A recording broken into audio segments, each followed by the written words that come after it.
Yeah, so my name is Courtney Soucy, and I did my master's in kinesiology degree with Dr. Danielle Bouchard, and I finished my degree in April of 2019. And I worked for her as a project coordinator after my degree, and now I'm working as a health coach for the Live Well Bien Vivre program at the Heart and Stroke Foundation of New Brunswick. And my name is Hilary Pond. I'm currently in the process of finishing up my master's with Dr. Martin Sénéchal. I have been doing my kin degree throughout UNB for, I think it was a 5-year undergrad and then 2 years in the master's. And I've been working like part-time at various places on campus throughout my time here. And after I'm finished school, I intend to continue working in the field of exercise science. And that's a little bit about me. Awesome. So first question, did you guys have any other options in terms of different schools or programs in mind before you decided to do your master's at UNB?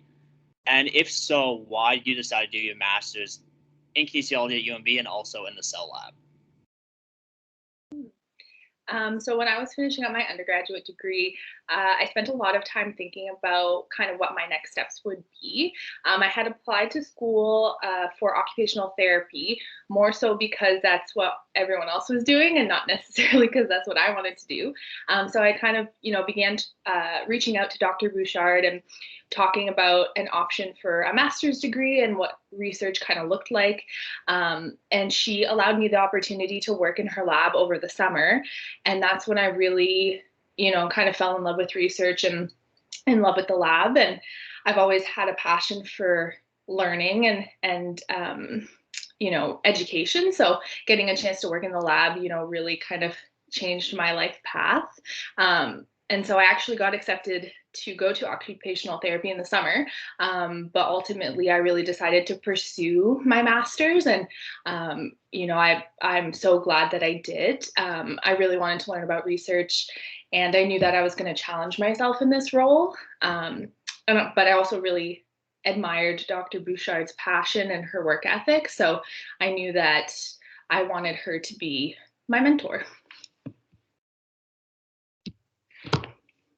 For me, I kind of didn't really know what I wanted to do with my kinesiology degree. I knew that I was super interested in like the gym setting, more so than like a clinical setting. I knew I didn't want to apply to like physiotherapy or anything like that. The field work and kind of that more dynamic situation in the gym and like helping people with exercise prescription really intrigued me.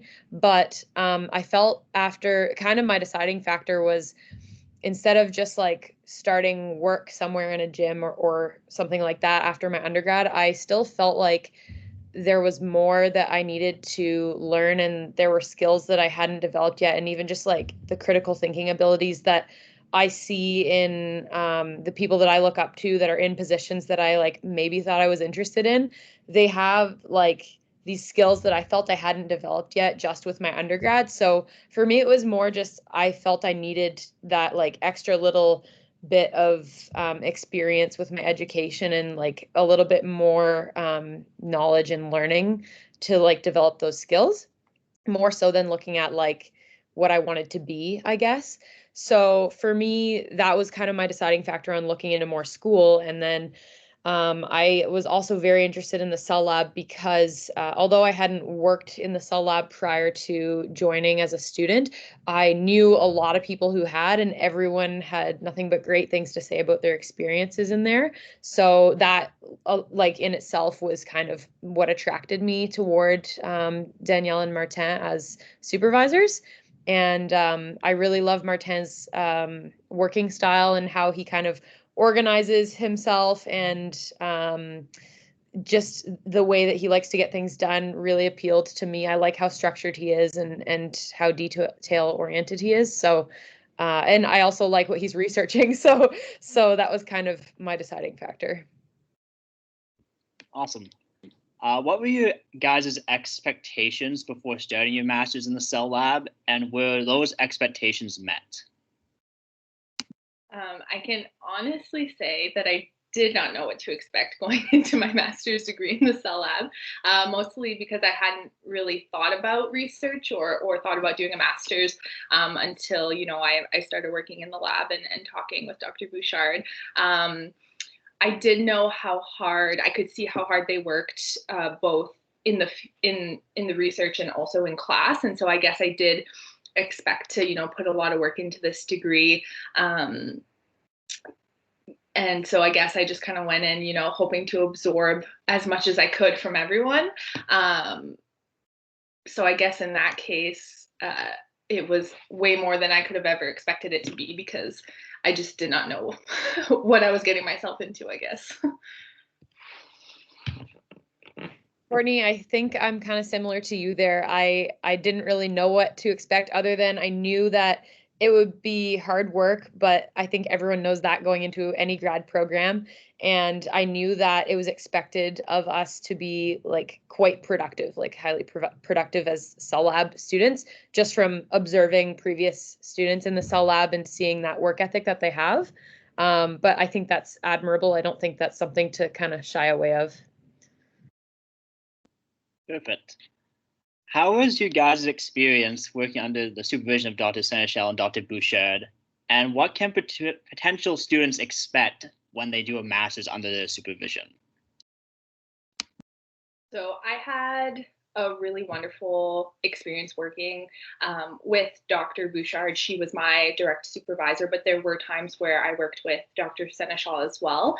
They're both so passionate about what they do, and they're always, working so hard, not only for their research and their teaching, but also for their students, right? They're always looking for those opportunities for you to improve your CV. They send you to different conferences. They try their hardest to get you published. They're really gonna go that extra mile for you. But I think, students can expect that they expect you to work as hard as they're working as well. They really want that 110%. And I also think you can really expect to learn so many valuable skills. They really set you up with not only that academic piece of, writing and critical thinking, but, practical lab skills and, working with so many different people. And I just think they provide you with a lot of experience and a lot of opportunity in the research field, but also in your kind of interpersonal relationships within the lab and in the community.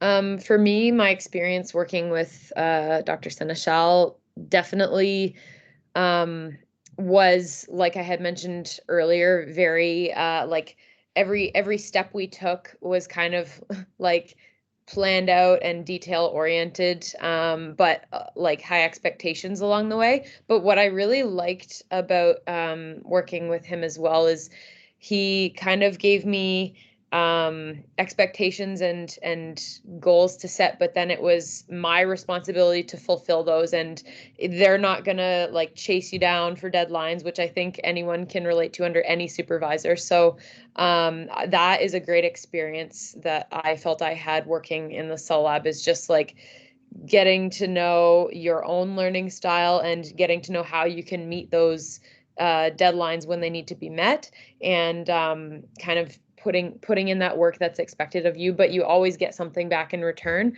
Like Courtni had mentioned, another valuable thing that I really loved about working with Dr. Sénéchal, and I'm sure it sounds like it's the same with Dr. Bouchard, anyone in the CELLab really, is that they not only prepare you for like what you need to defend your thesis or whatever it is at the end of your program, but they're also preparing you for whatever your next step in life is. So for me, I knew I didn't want to do more grad school, but Dr. Sénéchal had kind of tailored my program then in order to gain the skills I felt I was lacking so that I can be better prepared to be the professional that I want to be when I'm done for whatever job I end up working. So they definitely are always thinking 2 steps ahead, and it is something to really take advantage of, because they've been through it all, and so they know what they're talking about. So having that extra guidance of like the little bit of like life guidance as well as your academic guidance is super helpful.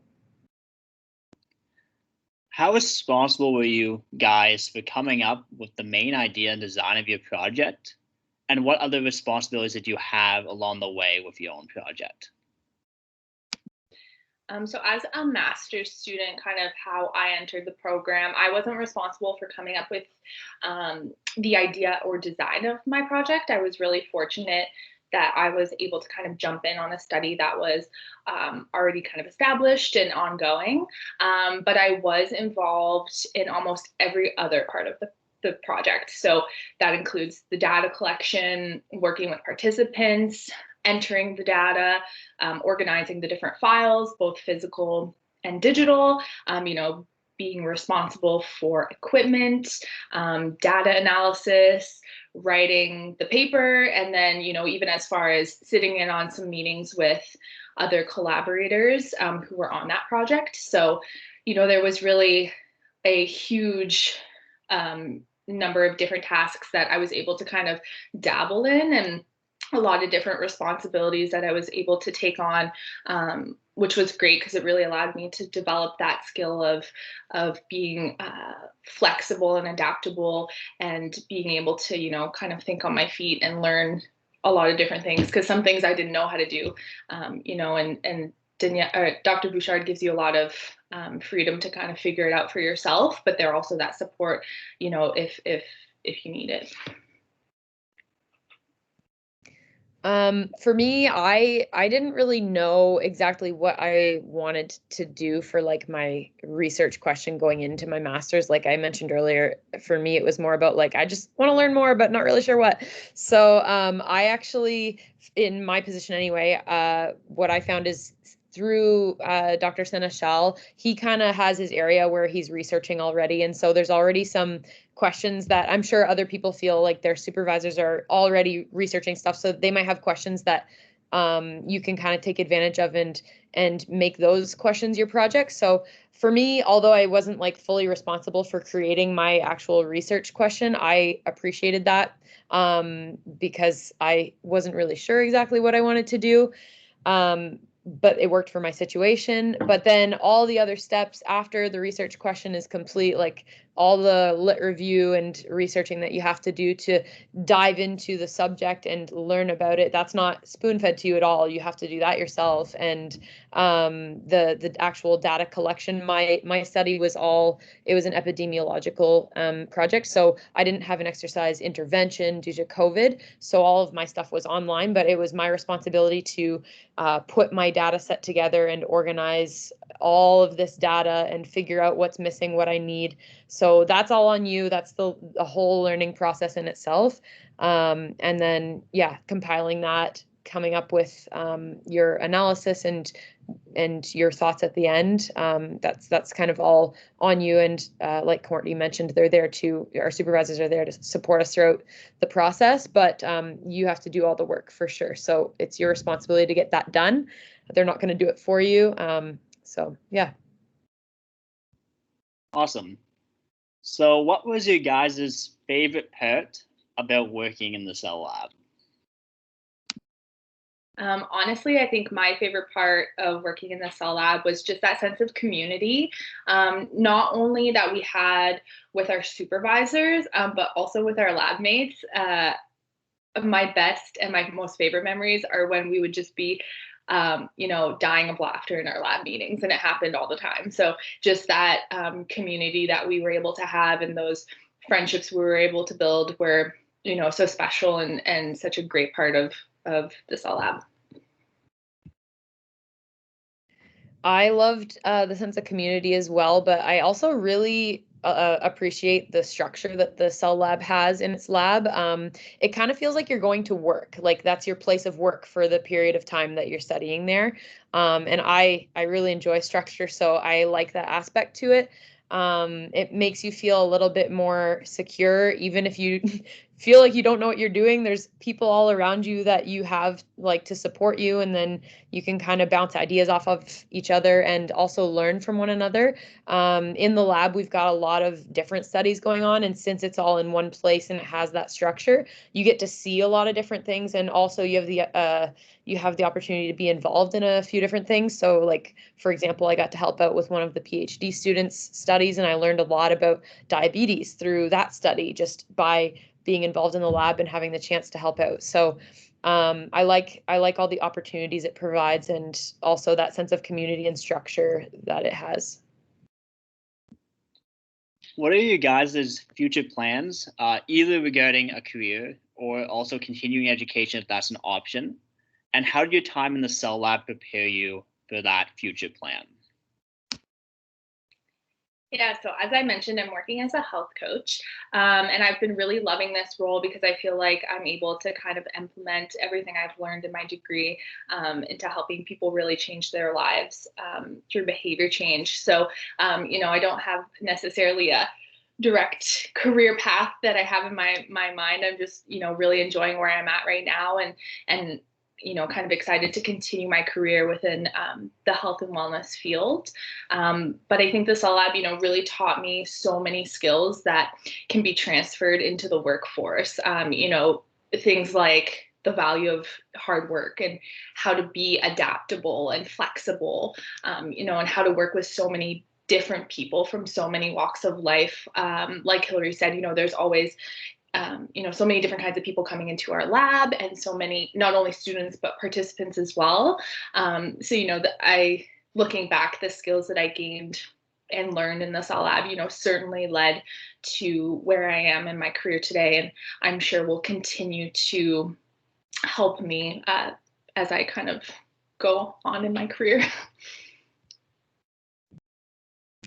I agree with Courtni that well, for one, I guess like the skills is the biggest thing that I take away. So like I mentioned earlier, I kind of have an idea, like I want to be involved with exercise science, and like right now I have a job working with high performance athletes, but I also really love working with individuals with chronic conditions and general pop. So as I kind of slowly develop into a career, I think it'll take me a few stepping stones before I have that set.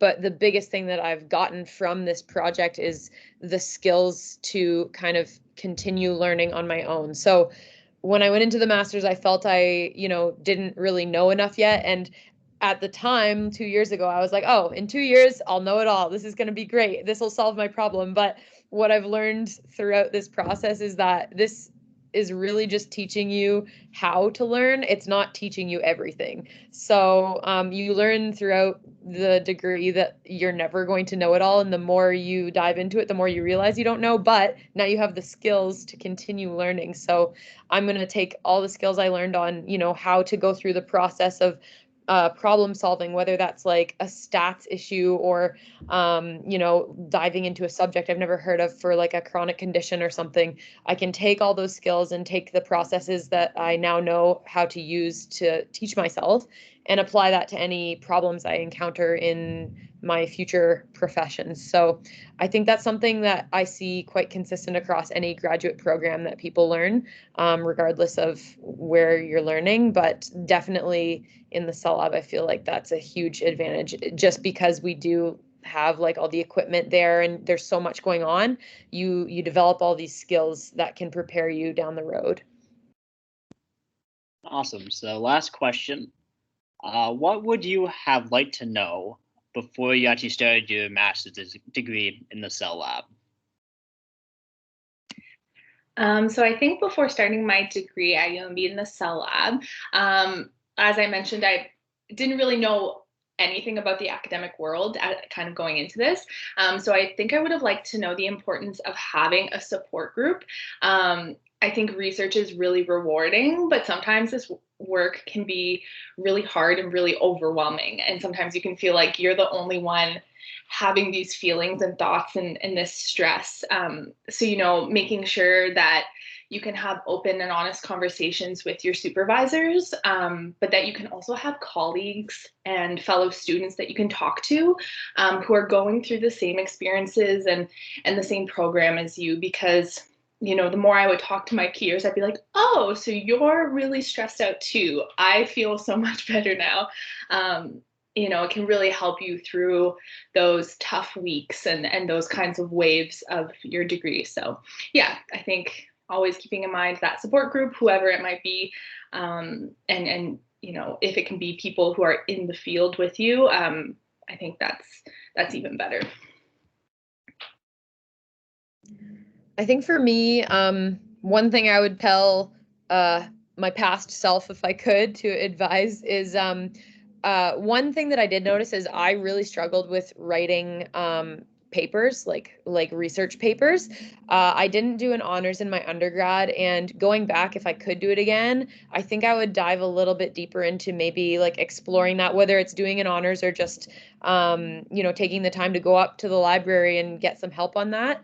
That's one thing that I had to kind of work a little bit harder at to get the hang of during my graduate program. So if you do have the opportunity to kind of prepare yourself a little bit more in your undergrad for that, it'll definitely come in handy whether you decide to do a grad program or not. I learned a lot from learning how to write papers. Other than that, the other thing would be just to remind myself, like I mentioned earlier, that you're not going to know it all, but you're going to learn how to learn better, and that everyone's at a different pace. So the people next to you might be kind of doing something in a different way than what you feel you should do it, but that's okay. There's not one right way to learn or to like accomplish the process that you have to go through, and everyone has their own style, and just focus on like learning what you can and understanding your material, whether that's different than the person beside you or not, that doesn't matter. Everyone has their own strengths and weaknesses, and we're all getting to the same goalpost, just accomplishing it in a different way, and that's okay.